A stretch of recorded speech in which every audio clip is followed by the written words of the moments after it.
From GNN, the global news network, a division of Totown Communications Company Japan. Japan Journal. With Mal Adams. A Black Buddha Productions joint, of Japan. And now, your host, Malcolm W. Adams. Before there was Alicia, there was Miss Aziza, a mother of music, a priestess of poetry, a warrior woman of the Keys. She's played with Natalie Cole, mentored a young Alicia Keys, rocked stages from Carnegie Hall to Broadway's Hell's Kitchen, and still, her mission ain't done. Aziza Miller is not just a pianist.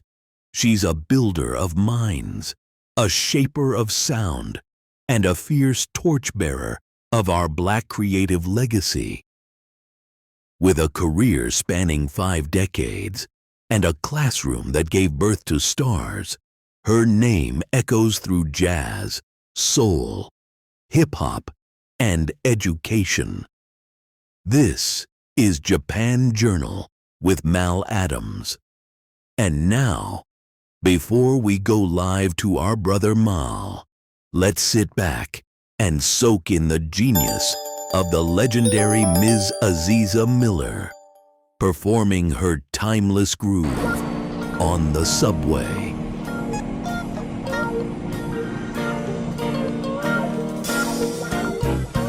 Hey, what you say, MTA? Every day, riding the subway. Here we go. What you hear, what you say, what you see on any given day on the subway. You can't predict or guarantee, 'cause what it is how it's gonna be on the subway. You seldom make eye contact, don't know how some might react on the subway. Swipe your card, pay your fare, turn up your iPod, fix your hair on the subway. On the subway. Read a book, disappear, put your face on, show no fear on the subway. On the subway. You can push and shove, but it's a fact. City rats, they do fight back on the subway. Yeah. Hey, hey. Hey, hey. Hey, hey. I've got you in the studio here on Japan Journal. It's an honor and a pleasure to have you as my guest today. Thank you so much for your time. Oh, you're welcome. Thanks for inviting me. Can you share what the soundscape of your childhood was like growing up in New York and what musical influences helped shape your artistic voice?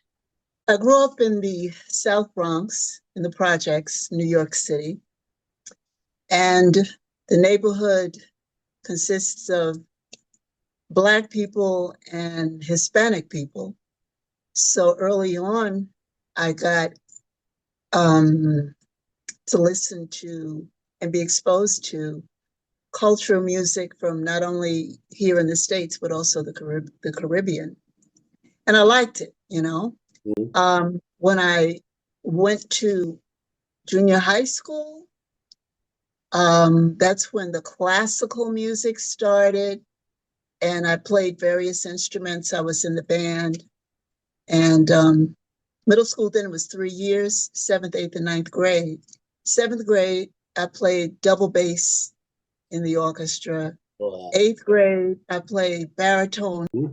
I went in as a piano major, you know, classical music and stuff like that. But because music and art did not have a piano department, I was not able to continue my piano studies in the high school. I had to do that with a private teacher on the outside.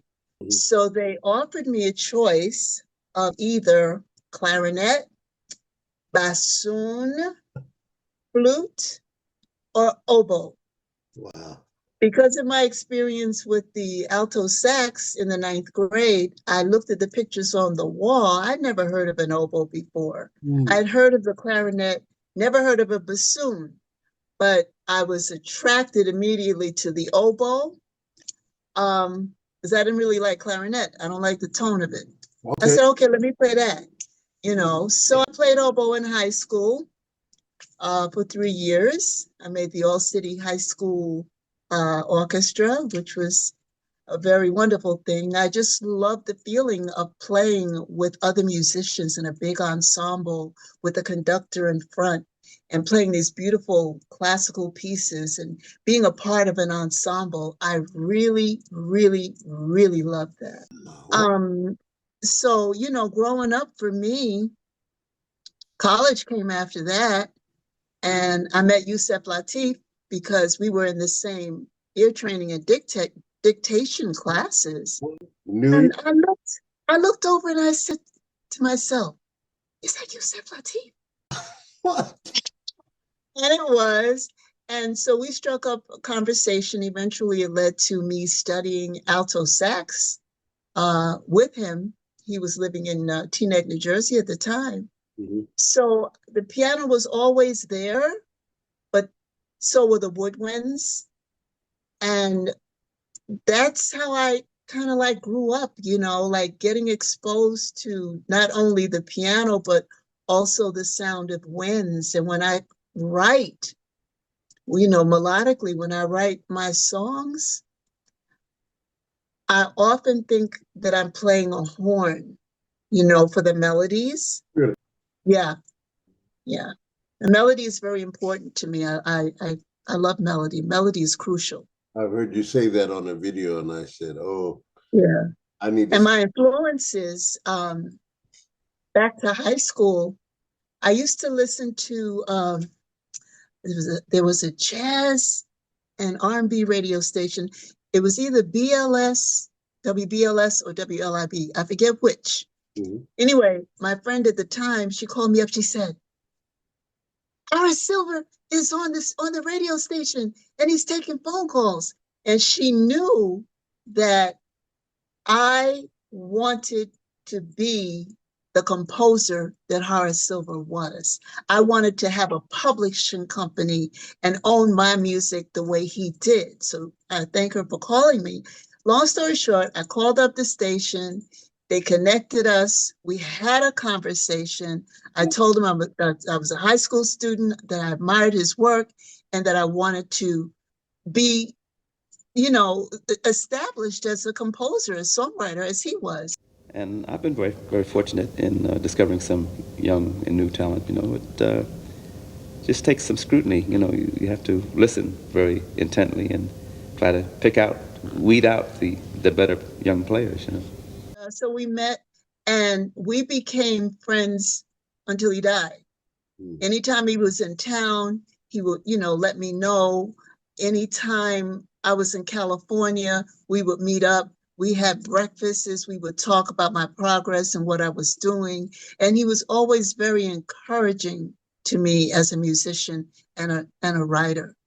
And it meant the world to me because he, like I said, he was one of my major influences. Interesting. As a composer. So 1975, let's talk about your life changed a bit. You became Natalie Cole's pianist and musical director.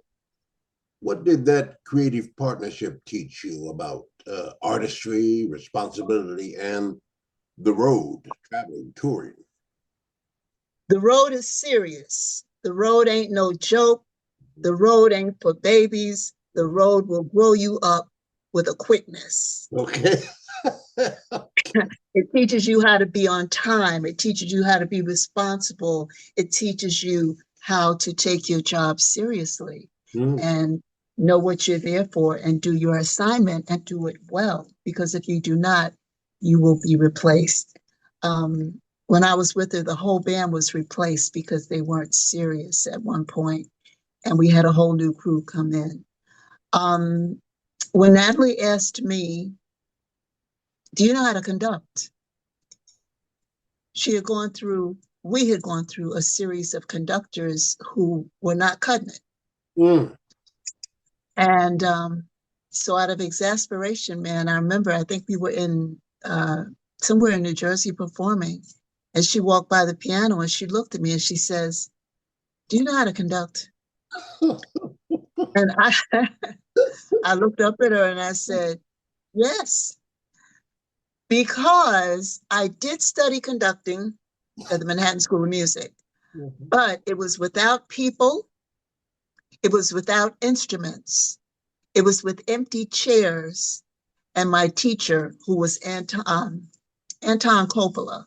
He was my teacher, but he gave me the tools, how to read a score, how to conduct in various tempos, various time signatures, how to interpret what's on the paper, and how to show dynamics and volume and rhythm and tempo, all of that. The only thing I'm trying to missing get was this in my mind. You have to visualize those empty seats. I do. And then you're right, Malcolm. And then coming from a place like music and art, or even middle school, where I was part of an ensemble, and I had the experience of watching a conductor and knowing what they did and how to follow them. When it came to be my turn, I said to Natalie, yes, but I didn't tell her I'd never done it. For real, for real. I said yes, right? And that's how that happened. And I was given the scores. I was given this major responsibility. I knew her way of, singing. I knew her style. I knew her very well, being her musical director. I knew what she wanted, you see. So when I stepped in, I had my debut as a conductor at the Winter Garden here in New York City. And it was great. I mean, I did my homework. I really studied. I did my homework because I've always been that type of person. I know when it's time to get on that assignment and study. I don't have no problem with that. Good. So And that was the first of many, I was going to say, this is 1975. So this opportunity is very early in your career to have Yes, it was. a responsible position in music. I mean, wow, you got it in early. Yes. Interesting. What an opportunity. Yes. Let's stay in Los Angeles for a minute here. Your time there, I read it was filled with unexpected collaborations, jazz, comedy, soul. How did working with artists like Whoopi Goldberg and Robin Williams stretch or challenge your musical identity? Tell us about that.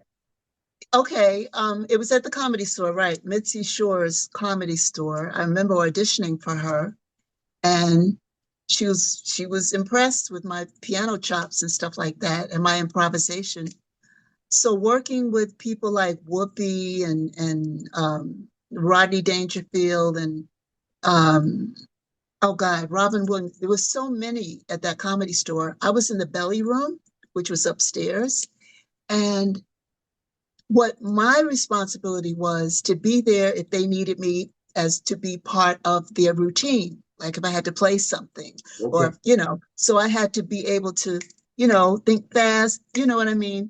And without a rehearsal, without any sheet music in front of me. So it was a good gig for ear training and being spontaneous and just having fun, because it was fun. It was so much fun. I love that gig. And primarily piano is what you were accompanying. Oh yes, it was piano. And they're doing their routine, and you're doing. It's like a drummer, when he did it. Right. Or they may want me to play. Can you play something that sounds a little bit like this when I say this, or when I do this, or when I move like that? And then also prior to the comics coming on, I had to warm up the audience and play happy, fun music. They let me play whatever I want, so that was good too. All right. Just learning how to play solo piano without a bass or a drummer. Okay. So I read in 1985, let's move right along. What brought you back to the classroom in 1985, and why has music education remained such a sacred part of your journey? To put it like that. All right. Honestly, I never thought I would be a teacher. It was never my conscious decision. I never said I want to be a teacher when I grow up. But I've always liked young people. I've always liked children. I even wanted to have about 5 or 6 kids of my own, get married and have about 5 or 6 kids. That never happened. However, my students became that extended family for me. And I was protective of them. I was strict with them. I was loving with them. And I enjoyed and still enjoy watching their eyes light up when they have learned that they've achieved something and they actually hear it coming from them, or they see it. And I planted so many seeds, theory, ear training, sight singing, dictation. You want to sing? Yeah, but you got to do more than that. The more you know, the better it is. The more confident you are, the more independent you are, just overall, the more you're able to do. The more you do, the more you're able to do.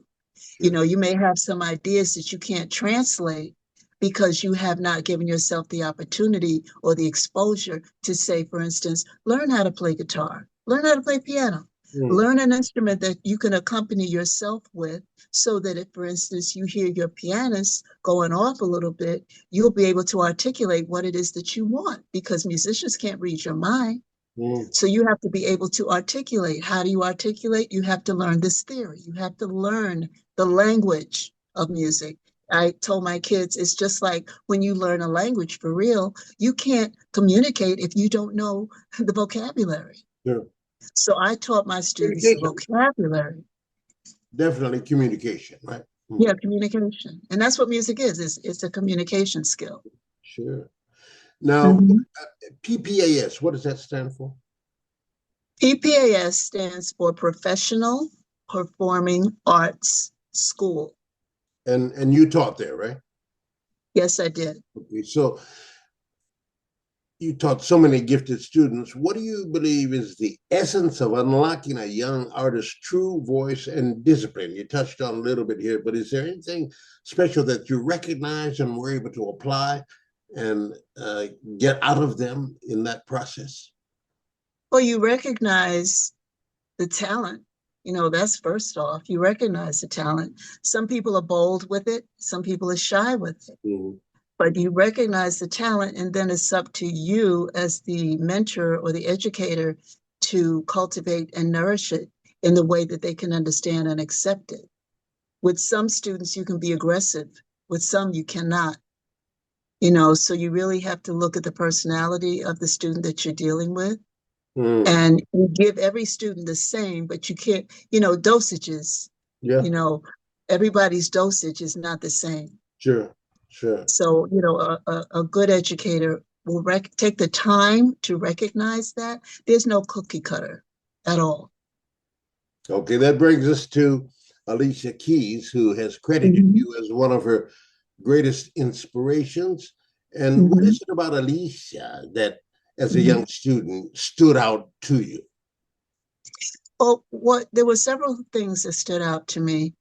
Her personality, her funness, and her dedication and seriousness, and her talent.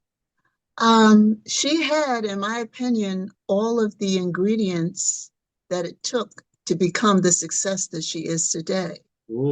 So with the right person or persons channeling that and cultivating that and leading her and just feeding her, she was very receptive, extremely receptive.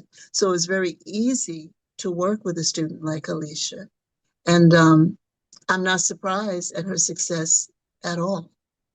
She was supposed to be successful because I saw it at an early age. And she stayed on the course. She did not get distracted because she was serious about it. This is what she wanted. Yeah. You know, so when you really want something, you go for it, and you don't let anything or anybody distract you. You stay on your course. So you go from Alicia in the class, learning from Ms. Aziza, to Alicia now on Broadway saying, you know who'd be good on stage? Miss Aziza. How did that come about, Alicia? You know, it's fascinating. One of the most dynamic characters is named Miss Liza Jane. Miss Liza Jane is a mixture between my grandmother and Miss Aziza, believe it or not. Wow, okay. And as I was creating the piece, we're starting to think about how do we play the piano on stage. But we want to have a musician that can be visually seen that reflects Miss Liza Jane. So this is a woman, this is a beautiful black woman who is powerful, she's incredible. She plays everything. And you said, I know somebody? And I was like, wait a second, guys. And I don't even know if she will want to do it, by the way. But what if it was Miss Aziza? Could that be? Ms. Aziza has been an orchestra pianist for Hell's Kitchen at the Shubert Theater since March. It's a moment, it's really a moment that I never saw coming between a former student and a teacher, you know, so Goosebumps. This is precious. So what does it mean to you? What does this mean to you, this moment in your life? Okay, what it means to me is another opportunity to level up, another opportunity to grow, because I believe you learn until you die. Now, before the interview started, we touched a little bit on a subject I wanted to deal with, womanhood in jazz. And as a Black woman in jazz and music, did you face any particular challenges or discover a unique strength in you in navigating a predominantly male-dominated world? Talk to me. Okay, well, yes, it is a predominantly male-dominated world. I was very blessed to have received the respect, the mentorship, and the information, if you will, the musical information from people like Kenny Barron, Yusef Lateef, Paul West, Sonny Red. Did I say Horace? Horace was one of those people as well. And they're all males, of course. But I have only experienced, how can I put it, a little bit of negativity from musicians who themselves might have been intimidated or insecure, you know, but the male felt threatened. Or who felt threatened, yes, you know, that insecurity is a beast, it's a monster. I'm telling you. When I conducted at the Hollywood Bowl in California, Los Angeles, with Natalie, of course, in the orchestra was James Moody, wow, and Benny Powell. And they pulled me aside after my rehearsal and they said, you really know what you're doing. We're really proud of you, you know, because you got to come in here. You got to do just what you did. You got to do that because there's some of the musicians, you got to prove yourself. Sure. You see, and a woman cannot get away with as much as a man can get away with just because, you know, they're a man. You know, and they expect the woman to be weak. They expect the woman to be timid. They expect the woman to like be unsure of herself. And I'm just the opposite, you know. So they were very proud that I handled my business, you know. So my male friends, like Buddy is another one. I mean, my male friends are really in my corner and they've never made me feel anything other than greatness. Wow. You know, and it's been a pleasure performing with them. It's been a pleasure getting advice from them. Herbie Hancock, he complimented me at the Winter Garden when I debuted as a conductor. It was my birthday. That's right. That was my birthday weekend. And he said, man, you did a great job. You know, you went out there and you took care of it. You did a great job. And coming from Herbie Hancock, yes. Come on. You know, I met You're in Dorothy good company. Dodd. He preceded you on this You show know, just about a yes, month or yes, so ago. Yeah. yes, yes. I didn't meet the any of my female idols until, oh gosh, maybe the late 90s or the early 2000s. I met Dorothy Donegan and I heard her play, and I was sitting there in person, and I'm looking at all of this magnificence flying across the keys, her fingers. I said, oh my God, she was a beautiful woman. She was friendly, she was funny, and she was talented as I don't know what, you know, and to be in her presence motivated me. And I never, ever, ever thought that I would be playing in a show where I would have to play stride piano, which is what she did brilliantly, you know, and she was classically trained as well. I never thought that I would be asked to do something like that until Alicia's show. And I'm saying, you know, life is really unpredictable. You know, things happen to us and we don't know why at the time. But then years later, months later, days later, hours later, it shows up and you Hmm. say, ah, that's why that happened. Wow. That's why I did it. That's why I met this person. That's why that didn't happen even. You know what I mean? Yes. It seems like in my life experiences, it's been orchestrated. It's been orchestrated already. And I'm going through steps. And then I think, oh yeah, that's, yes, I get it. So I'm at the stage, age, and page of my life right now where it's making sense. It's all making sense to me. Interesting. Good time. Good time for you. Yeah, good In timing. I'm in still in alive. in researching your work and looking at the videos that you shared with me, speaking of stride piano, Mm. you know, I told you I studied up. Yeah. Can't play, but man, I love some stride. Uh-huh. And I looked up, and there you were. You were. I maybe it was a promo for the show, and I saw It was. that left hand started going on. I said, Right. look at that. Goodness. You know You what know, it's video I'm talking about?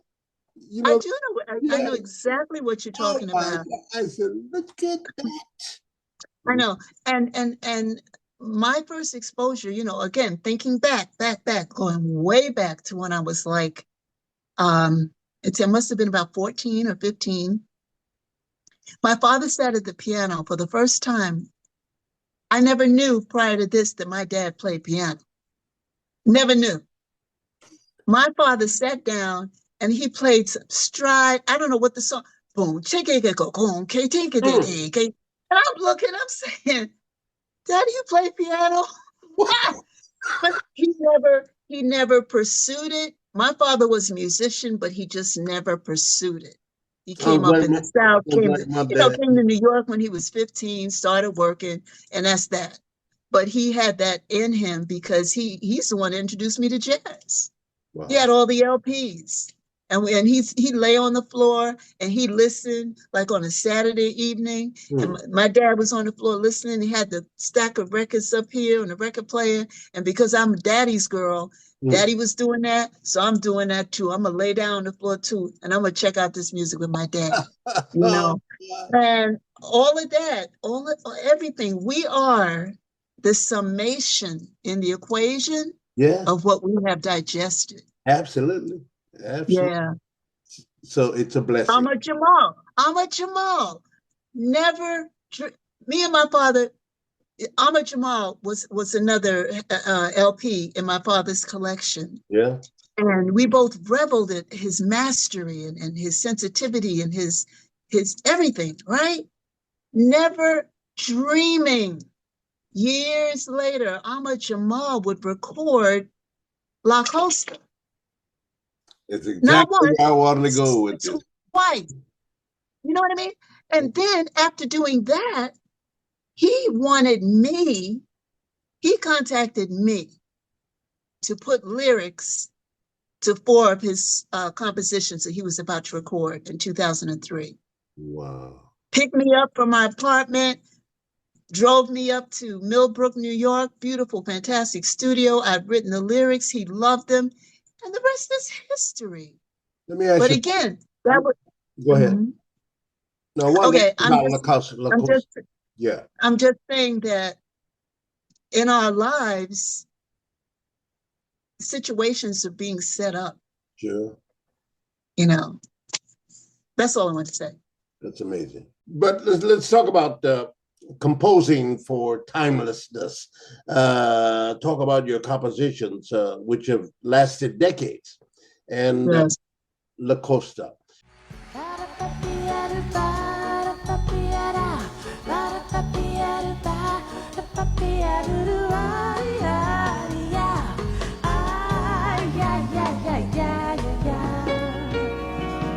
Picture yourself on the sea of a setting sun, the salty air and the taste of your lover's hair inside. You wanna fly.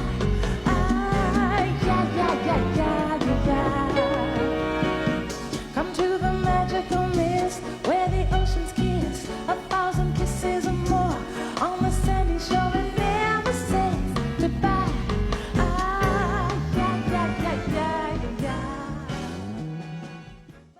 Crossing genres and generations. What do you believe gives music its staying power in a composition? That is a good question. I think what gives certain music that staying power is music that touches the solar plexus of an individual, the kind of songs that touches you in that place and never lets it go. That's what I believe. And from hearing that, I believe you have experienced that sufficiently in your time, right? Name I some have, compositions that you favor. I have experienced it. And I've also learned to never doubt yourself. I've learned to believe in yourself 100%. I've also learned not to let societal prejudices, preferences, opinions affect my creativity. I'm speaking specifically about my 1979 album, for instance, when I was signed to the Arista label. Oh, my name at the time was Linda Williams. Okay. And I was signed to Arista. And Larkin Arnold was the executive producer at that time. And I went in the studio, part in LA, part in Chicago, with Richard Evans, who was the producer and the arranger. Fantastic. Anyway, long story short, we did the album and it was rejected here in the United States. Disco was on the scene heavy, and that was not a disco project. So it disappeared, okay? And shows up years later, decades later. Sony had reissued it, remastered it, and it became a UK underground rare classic groove. The album's called City Living. Interesting. And off of that album arose two songs, right, that have been sampled in this century by major rappers. And so somebody went back, way back to the 1970s, late 70s, and found this, and they said, wow, we're going to sample da-da-da. So I get notification in my email, and they said, Redman, you know, we want to work a deal with you. So we worked the deal and everything like that. So he took the song called Our Song off of my album. And he made a song using that music loop. He calls the song Dynamite. Okay. And the marriage between that music that Richard and I put together and his words is a perfect, perfect match. Wow. It is perfection.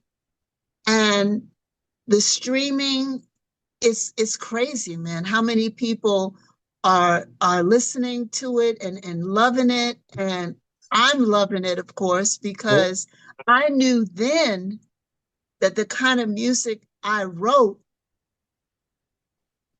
would one day, I just didn't know if I would be here, but thank God I'm here Yeah. to receive it.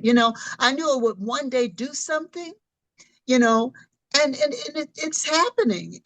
Another song, Elevate Our Minds. I showed you a clip of Japanese artists Yeah. performing a song I wrote in 1979.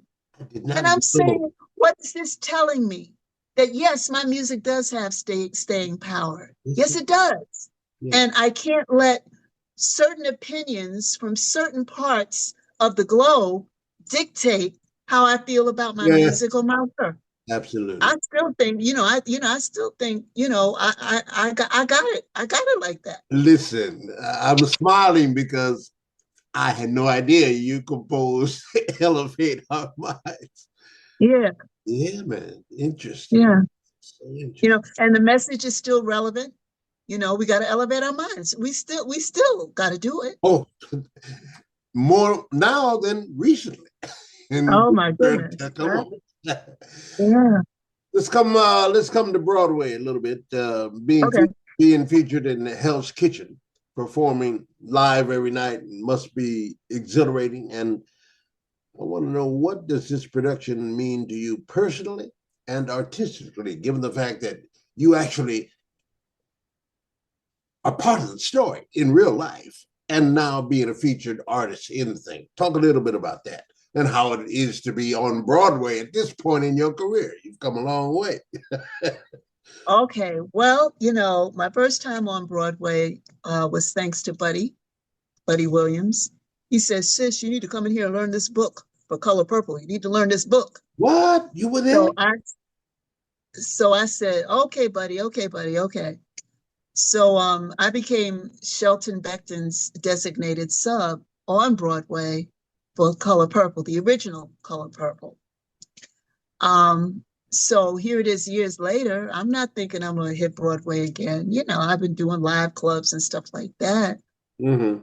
But I got a phone call. I keep saying this. It started with a phone call from Alicia. Mm. And she explained the project, and she'd been working on it for 13 years. And she had this vision. And I was part of this vision because the story is loosely based on the teacher-mentor relationship that she and I had acquired. So I said, very honestly, well, Alicia, I'm retired. I don't know if I can keep up. She said, you need to come out of retirement. So I did, and ended up on Broadway.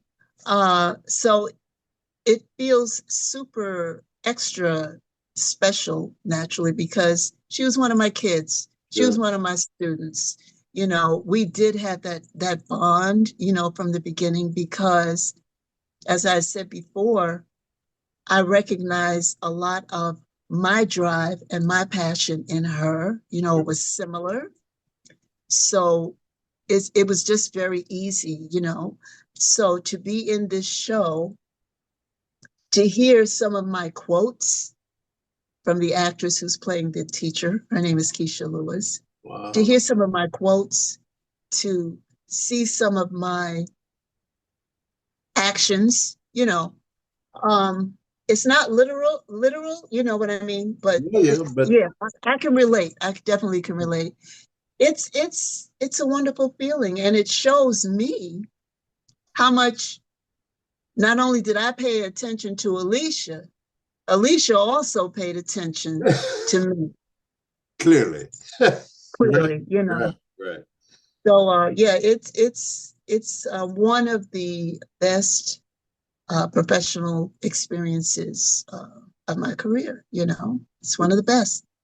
So congratulations for that, by the way. And also congratulations for the Arthur Miller Foundation Award. I had to do my research Yes. on that too.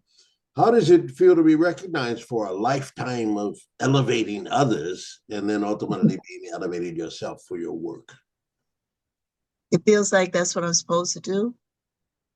I feel like everything that I'm doing is what I'm supposed to be doing. I don't feel foreign to any of this. Mm. Although I have to admit, I had to get used to being up 10 feet in the air, because on Alicia's show, Oh, she has me up here okay. in a tower, because I'm an on-stage musician, and there's scenes like that. But I just feel that everything, if you're willing to stay the course, if you're willing to persevere, if you're willing to not give up, if you're willing to be powerful in spite of, if you're just willing to do that, you're going to fall, you're going to feel bad, you're going to cry, you're going to feel like, why am I doing this? The reason why you're doing it is because you're supposed to do it.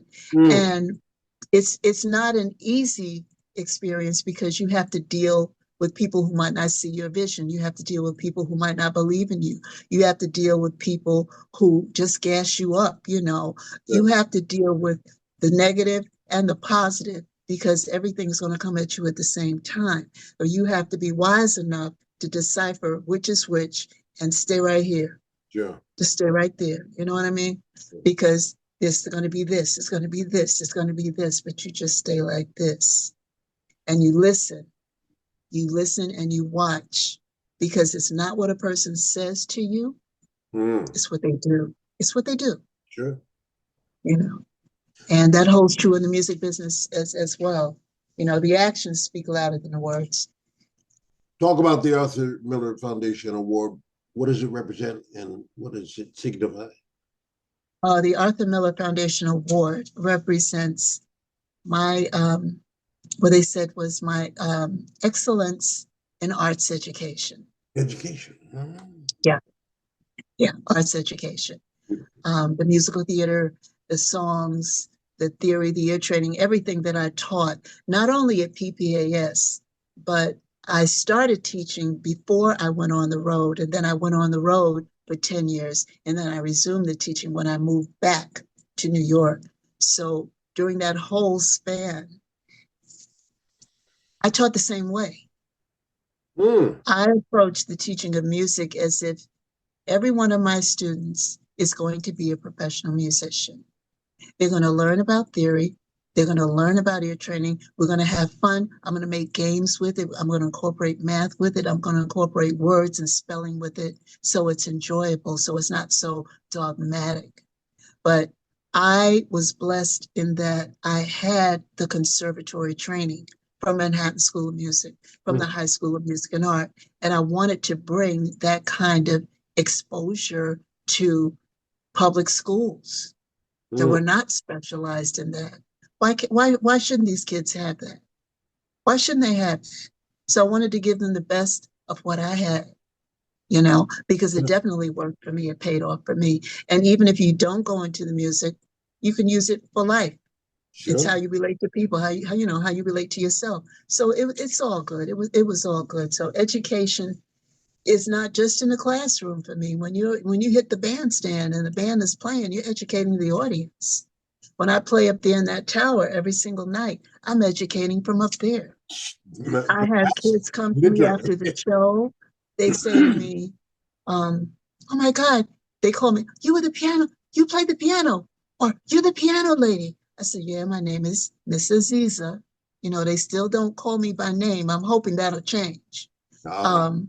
But they we probably will after this, I'm sure. You're known as Miss Aziza in this production, right? Yeah, man. They tell me, oh, I play piano too. One kid had tears in her eyes, and she said, thank you. Somebody else, I couldn't stop watching you. Another scene, I went to a restaurant, Malcolm. I was having dinner. We were on the dinner break, and there was a couple behind me. They said, you were on the piano. Oh my God, you were magnificent. And I went to pay my bill, And the waiter said, your bill's been paid. And he pointed to the couple. Uh-huh. You know, I've received notes, from people. So I'm educating. I'm still educating, and people are receiving that, and they're returning the love. And that's what it's about, man. I do this because I love it. If I didn't love it, I wouldn't do it. Love is a strong emotion, a feeling. Let me get Yeah. a philosophical, if I can, about the sound when you sit at the piano alone. What is the energy that you connect with? Is there a I connect with let me ask you, is there a spiritual or ancestral force guiding your fingers in yeah, any? I was gonna tell you this. I connect with my father. I connect with my grandmother because she also was a pianist.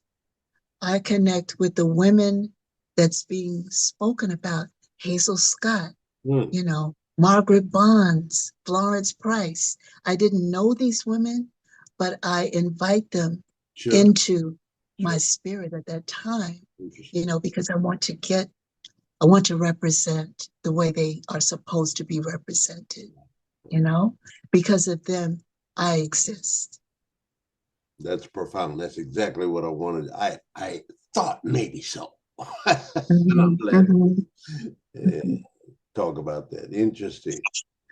So we're coming to the end here. I want to talk about your message to young people, young musicians, and what message do you have for young artists around the world, especially young Black musicians who are trying to find their voice in today's chaotic world?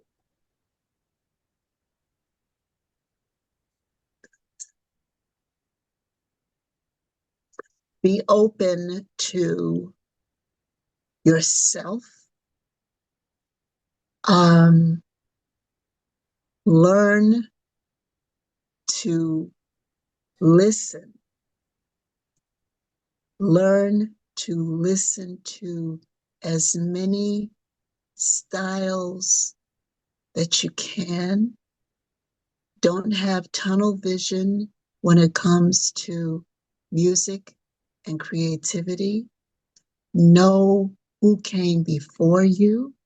Know who set the groundwork for you. In other words, know your history. Mm, Know that it's not all about you. Know that you are where you are because there was some people before you who laid the groundwork. sure. They need to be honored. They need to be listened to, and they should be familiar names. Mm, And as an educator, I found that not to be the case. So that was another piece that I had to add to my curriculum, was history of music. interesting. Okay. Very important for our young Black people and people of color in this day and Yes. time when they're trying to erase our history, right? Amen. That's right. Come on. Well, listen, it's just an honor and a joy for me to have had you on as a guest today. Let me just Thank you. sum it up this way. Talking about the youth, I got to tell my viewers from around the world on this YouTube channel that Ms. Aziza Miller is more than a musician. She's a vessel of purpose, a vessel of power, and a vessel of peace. So, to the youth of today, you just heard her, whether you're in Hell's Kitchen, Harlem, Tokyo, Lagos, or Los Angeles, you got to know this: the music inside you matters, your voice matters, and mentors like Ms. Aziza Miller are living proof that greatness is cultivated in truth, in study, and in soul. So rise, practice, learn, and pass it on. This is Mal Adams signing off on Japan Journal. For another week, I want you to stay inspired, stay lifted, and stay tapped into this show because we got more stories like this coming up for you. Thank you so much. And good day. Aziza, thank you so much. Appreciate Thank you. Thank you. you. And thank my brother, Buddy. for I sure me will. on you. Yes, indeed. That was Ms. Aziza Miller, not just an artist, but an architect of black musical excellence. She stood tall in an industry built to overlook women like her, and still, she composed, she conducted, she taught, she shaped greatness behind the scenes, quietly, intentionally. A classically trained virtuoso, a multi-instrumentalist, and a master of the piano, Aziza built a life on discipline, brilliance, and love for the sound. As an educator, she didn't just teach theory, she taught survival. How to navigate this world with grace and grit, how to carry our sound with dignity. And now, at the urging of her former student Alicia Keys, she returns to the Broadway stage, not for fame, but to fulfill the legacy she helped inspire. This is Japan Journal with Mal Adams. And this was a rare encounter with one of our most essential cultural voices, Ms.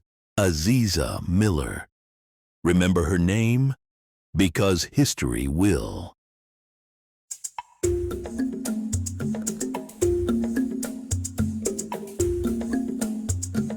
From GNN, the Global News Network, a division of Totown Communications Company Japan. Japan Journal. With Mal Adams. A Black Buddha Productions joint of Japan.